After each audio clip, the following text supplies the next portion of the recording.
Hello, fellow adventurers. It's time for another DnSAdventures review. And today we're also going to be trying out some YakTrax. See how those hold up in the snow time.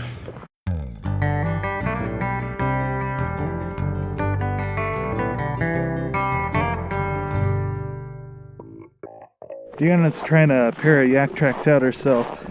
Let's see how these things hold up in the snow.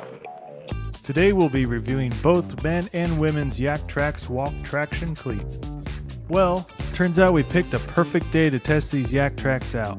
My dad actually gave me a used pair he had been using for about 3 years, so I think that says something about the durability.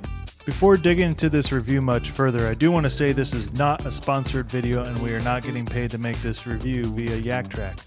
Just like our other gear reviews, it is just something we found useful and might be useful to you as well when you hit the trails. So this particular hike was actually at Ricketts Glen State Park in Pennsylvania. It was about 7 degrees out, so needless to say, combined with the snow, the trail was a bit frozen and slick. With my pair of YakTrax, I didn't seem to be sliding around at all while hiking through the cold winter trails. We didn't hit a ton of elevation, so we will definitely be taking these back out again for a slightly more intense test. How did your YakTrax treat you, Deanna? Well, I think Shane summed up these YakTrax pretty well. From my perspective, they kept their footing well. They fit snugly around my winter boots with little effort putting them on. The flexible rubber stretches to fit multiple types of shoes as well.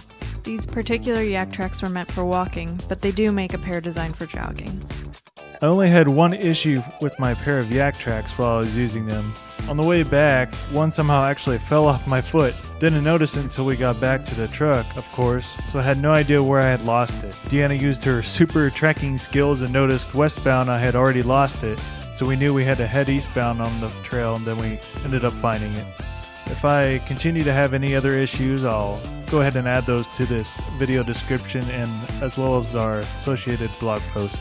I didn't have any issues with my flat bottom boots, so yeah, we'll just have to see how Shane's work in the future. Maybe he could try it on his trail running shoes instead.